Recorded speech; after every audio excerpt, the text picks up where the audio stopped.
पीलीभंगा विधानसभा क्षेत्र में जब भी चुनाव लड़ा जाता है वो सेम के मुद्दों पर चुनाव लड़ा जाता है और जो कैंडिडेट जीतने के पश्चात वो मुद्दे भूल जाता है। पीछे के चाहे जितने भी एमएलए हो रहे, चाहे कांग्रेस का हो चाहे बीजेपी का हो, सेम के मुद्दे के साथ चुनाव लड़ते हैं, चुनाव के बाद ये मुद्दा भूल जाते हैं। कहीं आप भी ऐसा करेंगे? नहीं, ऐसा नहीं करेंगे। वैसा अपने पूरा प्रयास करेंगे और जनता को साथ लेकर चलेंगे। और अपने यहाँ पे एक बड़ी समस्या पानी निकासी की भी है, उसका भी पीछे जैसे बहुत सारा बजट आया है लेकिन अभी तक उसका मतलब समाधान नहीं हुआ है। अगर 2 आंगल भी यहाँ पे बूंद आ जाए तो हमारा जो रावसर शहर है वो एकदम डूबने को तैयार हो जाता है। नमस्कार साथियों, देश की आवाज में आपका स्वागत है। आज मैं आया हूँ पीलीभंगा विधानसभा क्षेत्र से जो उम्मीदवार है किरण मेघवाल, उनसे बातचीत कराऊंगा कि कल के प्रोग्राम जो 5 तारीख को प्रोग्राम है उसके बारे में। कल हमारे बीच में परिवर्तन संकल्प यात्रा को लेकर हमारे पूर्व प्रदेशाध्यक्ष डॉक्टर श्री पूनिया और प्रदेश से पदाधिकारी पहुंच रहे हैं, जिनका कि पीलीभंगा विधानसभा की जनता की ओर से बहुत जोरदार और शानदार स्वागत किया जाएगा।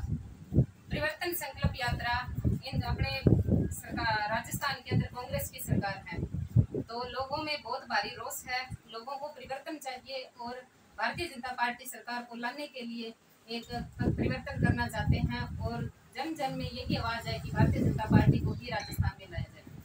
अगर पूछा जाए तो किस प्रकार का परिवर्तन चाहिए? परिवर्तन सीएम है जैसे कि गहलोत सरकार है अपने भी, तो गहलोत सरकार ने इन दिनों में जो जनता के साथ दुर्व्यवहार किया है, जिस प्रकार महिलाओं को पीड़ित किया है, जिस प्रकार युवाओं को बेरोजगार किया है और जिस प्रकार से गरीब जनता को सताया जा रहा है, कभी मोबाइल का लालच दिया जा रहा है। पिछले ही चुनाव में अपने राहुल गांधी जी आए थे, 1 से लेकर 10 तक गिनी थी और बोले थे कि सभी किसानों का कर्जा माफ कर दिया जाएगा, लेकिन आज तक ना ही कर्जा माफ हुआ है, ना ही किसी किसान और गरीब के बारे में कोई सोच विचार किया गया है। अगर ये सोचते हैं कि हम फ्री मोबाइल देकर और जनता को मोह लेंगे और हम वोट ले लेंगे, तो ये जनता है जो बोली जरूर है लेकिन इतने भी लालची और नादान नहीं है कि कांग्रेस की बातों में आ जाए। और गहलोत सरकार को सोचना चाहिए कि अगर अपने को सरकार वोट लेने हैं तो जनता का भला कीजिए, युवाओं को रोजगार दीजिए, महिलाओं को सुरक्षा दीजिए। अगर वो महिला सुरक्षित होगी तो निश्चित रूप से जिस सरकार में सुरक्षा महसूस करती है सरकार अपने आप आएगी। और भारतीय जनता पार्टी की सरकार में महिला अपने आप को एकदम सेफ महसूस करती थी और कभी भी बेरोजगार नहीं हुआ था युवा। जो आज युवा है देश का भविष्य है, दर बदर की ठोकरें खा रहा है, ऐसी हालत कभी भी नहीं हुई थी। वसुंधरा जी की सरकार थी, उस समय महिलाओं को प्रमुख बनाया गया था घर का। वसुंधरा जी की सरकार ने बहुत सारे काम कराए थे, महिला को प्रमुखता में रखते हुए बहन भाइयों को सम्मान दिया था। लेकिन जो बुजुर्ग थे उनके साथ भी बहुत मतलब बढ़िया किया था। लेकिन जो कांग्रेस की सरकार आई है इसने पूरे राजस्थान का दुर्व्यवहार कर रखा है। ये एकदम भ्रष्ट सरकार है। इस सरकार को उखाड़ फेंकने के लिए ही भारतीय जनता पार्टी ने ये परिवर्तन संकल्प यात्रा ली है। हम सभी जो भी भारतीय जनता पार्टी की ओर से आवेदन कर रहे हैं, मजबूती से अपनी दावेदारी पेश कर रहे हैं। हम सभी ये संकल्प लेते हैं कि इस बार आने वाले चुनाव 2023 विधानसभा चुनाव और 2024 लोकसभा चुनाव में निश्चित रूप से भारतीय जनता पार्टी को ही लेकर आएंगे। अभी आपने जो मुद्दे बताए वो तो राजस्थान के मुद्दे थे। आप पीलीभंगा विधानसभा से उम्मीदवार है, आपकी मजबूती बताइए। हाँ जी, मैं पीलीभंगा विधानसभा से हूँ और हमारे क्षेत्र में अभी पीलीभंगा विधानसभा से विधायक धर्मेंद्र जी मोची विधायक है और सरकार ना होने की वजह से काम नहीं हो रहे हैं। और अगर पार्टी मेरे ऊपर विश्वास करती है तो मैं सबसे बड़ा मुद्दा है सेम समस्या और किसानों की बहुत बड़ी समस्या है और यहाँ पे सरकारी कॉलेज खुलने चाहिए। ऐसी बहुत सारी अन्य समस्याएं हैं जिनका कि हम सब मिलजुल कर और भारतीय जनता पार्टी के राज के अंदर हम उनका अच्छे से निवारण करेंगे। ऐसी कोई 5 बड़ी समस्याएं और भी आपके सामने हैं जो आप जैसे आपको विधानसभा पीलीभंगा का उम्मीदवार बनाने के बाद आप विधानसभा में चले जाते हैं तो आपके 5 सबसे बड़े मुद्दे क्या हैं? यहाँ पे हमारे सबसे बड़ी समस्या सेम की समस्या है जो कि किसान भाइयों को एकदम अंदर से अंदर खत्म कर दी जा रही है। क्योंकि जिस मतलब क्षेत्र में सेम है उस क्षेत्र की हालत ये है कि किसान भाई वहाँ पे उस जमीन को उपजाऊ करने की कोशिश कर रहा है लेकिन वो जमीन उपजाऊ नहीं हो पा रही है और किसान भाई के पैसे लग रहे हैं। दूसरी हमारी समस्या है सबसे बड़ी युवाओं की। युवा आज बेरोजगार है। कांग्रेस की सरकार ने कहा था कि प्रत्येक युवा को बेरोजगार भत्ता दिया जाएगा, लेकिन आज एक भी ऐसा युवा भाई नहीं है, ऐसी बहन नहीं है जिसको युवा भत्ता मिल रहा हो। हम युवाओं भाइयों को रोजगार देने का कार्य करेंगे। और सबसे बड़ा मुद्दा है शिक्षा का। यहाँ पे जो पानी शिक्षा है उससे भी मतलब युवा भाई है या बहन बेटियां हैं वो पिछड़ रही हैं।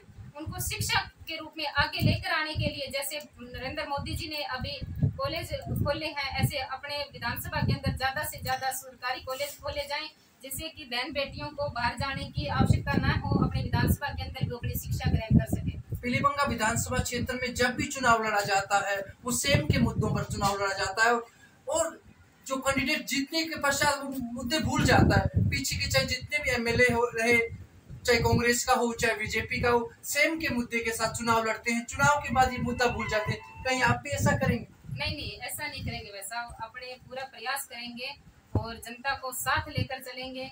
और अपने यहाँ पे एक बड़ी समस्या पानी निकासी की भी है, उसका भी पीछे जैसे बहुत सारा बजट आया है, लेकिन अभी तक उसका मतलब समाधान नहीं हुआ है।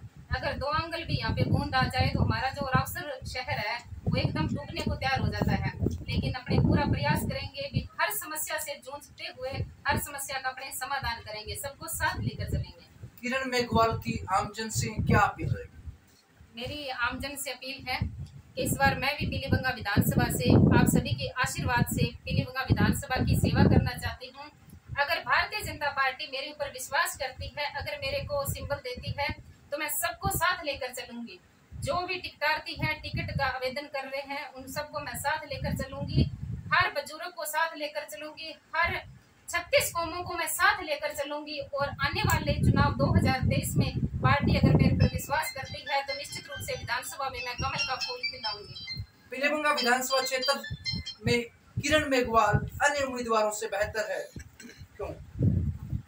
ऐसा उसका बहुत सारी बातें हैं, क्योंकि मैं विधानसभा में जाती हूँ तो लोग कहते हैं अभी किरण आप मतलब पॉजिटिव बहुत सोचते हैं।